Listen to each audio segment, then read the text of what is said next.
జర్నలిస్టులకి ఇళ్ల స్థలాలు, జర్నలిస్టులకు అక్రిడేషన్లు, జర్నలిస్టులకు అక్రిడేషన్లు, మీడియా కమిషన్ ఏర్పాటు చేయాలి. Media commission, media commission, media commission, జర్నలిస్టులకు పెన్షన్లు, జర్నలిస్టులకు పెన్షన్లు, జర్నలిస్టులకు పెన్షన్లు, జర్నలిస్టులకు పెన్షన్లు, జర్నలిస్టులకు పెన్షన్లు, ఆంధ్రప్రదేశ్ మాసపత్రిక పునరుద్ధరణ చేయాలి. జర్నలిస్ట్ ఆంధ్రప్రదేశ్ మాసపత్రిక పునరుద్ధరణ చేయాలి. సమాచార శాఖను బలోపేతం చేయాలి. సమాచార శాఖను బలోపేతం చేయాలి. అక్రిడేషన్లు వెంటనే మంజూరు చేయాలి. అక్రిడేషన్లు వెంటనే మంజూరు చేయాలి. అక్రిడేషన్లు వెంటనే మంజూరు చేయాలి.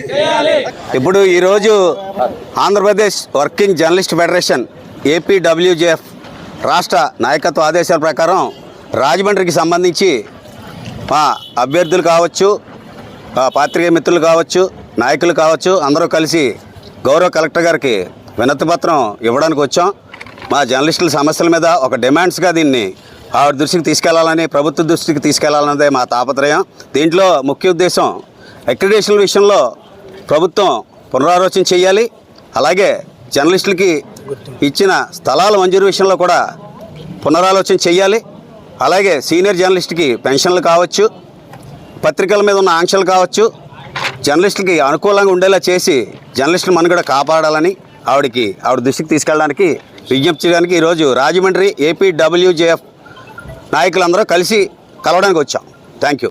ఈరోజు ఏపీడబ్ల్యూజేఎఫ్ ఆధ్వర్యంలో జిల్లా కలెక్టరేట్ కార్యక్రమానికి రాజమండ్రిలోని జర్నలిస్టులందరూ రాష్ట్ర వ్యాప్తంగా జరుగుతున్న ధర్నాలో భాగంగా ఈరోజు రాజమండ్రిలో కలెక్టరేట్కి రాజమండ్రి జర్నలిస్టులందరూ కలిసి వచ్చాం. ఈరోజు జర్నలిస్టుల సమస్యలన్నింటినీ గత ప్రభుత్వం విస్మరించి ఏ రకమైనటువంటి అక్రిడేషన్లు కానీ, ఇళ్ల స్థలాలు కానీ, ఇతర జర్నలిస్టులకు రావాల్సిన లబ్ధి ఏది రాకుండా అడ్డుకునే ప్రయత్నం చేసి 5 సంవత్సరాలు మేనమేషాలు లెక్కిస్తూ జర్నలిస్టుల మనుగడని పక్కన పెట్టింది.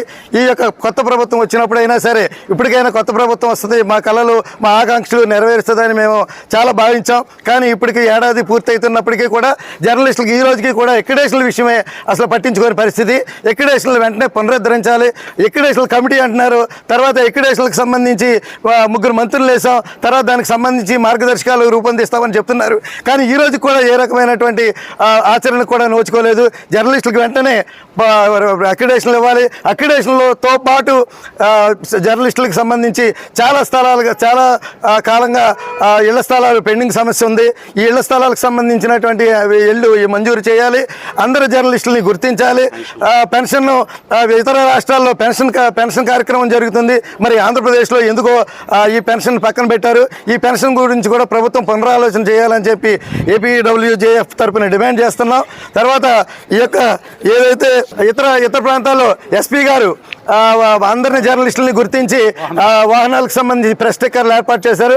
ఆ ప్రెస్ స్టిక్కర్లు కూడా నిజమైన జర్నలిస్టులు, వర్కింగ్ జర్నలిస్టులను గుర్తించి ఆ యొక్క ప్రెస్ స్టిక్కర్లు కూడా ఇచ్చే కార్యక్రమం చేయాలని చెప్పి ఈ రోజున మేము కలెక్టర్ గారికి ఈ విషయాల మీద వినతిపత్రం సమర్పించడానికి కలెక్టరేట్కు ప్రశాంత్ గారిని కలిసి కలెక్టరేట్ వచ్చి మా విషయాల్ని పునరాలోచించమని చెప్పి వెంటనే పరిష్కరించాలని చెప్పి కోరడానికి ఇక్కడికి రావడం జరిగింది. నా పేరు వరదా నాగేశ్వరరావు. జర్నలిస్టుల ఐక్యత, జర్నలిస్టుల ఐక్యత, జర్నలిస్టుల ఐక్యత, జర్నలిస్టుల ఐక్యత, జర్నలిస్టుల ఇవ్వాలి ఇవ్వాలి ఇవ్వాలి ఇవ్వాలి చెయ్యాలి చెయ్యాలి చెయ్యాలి చెయ్యాలి అక్రిడేషన్ మంజూరు చేయాలి. ఇవ్వాలి ఇవ్వాలి ఇళ్ల స్థలాలు ఇవ్వాలి. జర్నలిస్టుల ఐక్యత వర్ధిల్లాలి. జర్నలిస్టుల ఐక్యత వర్ధిల్లాలి.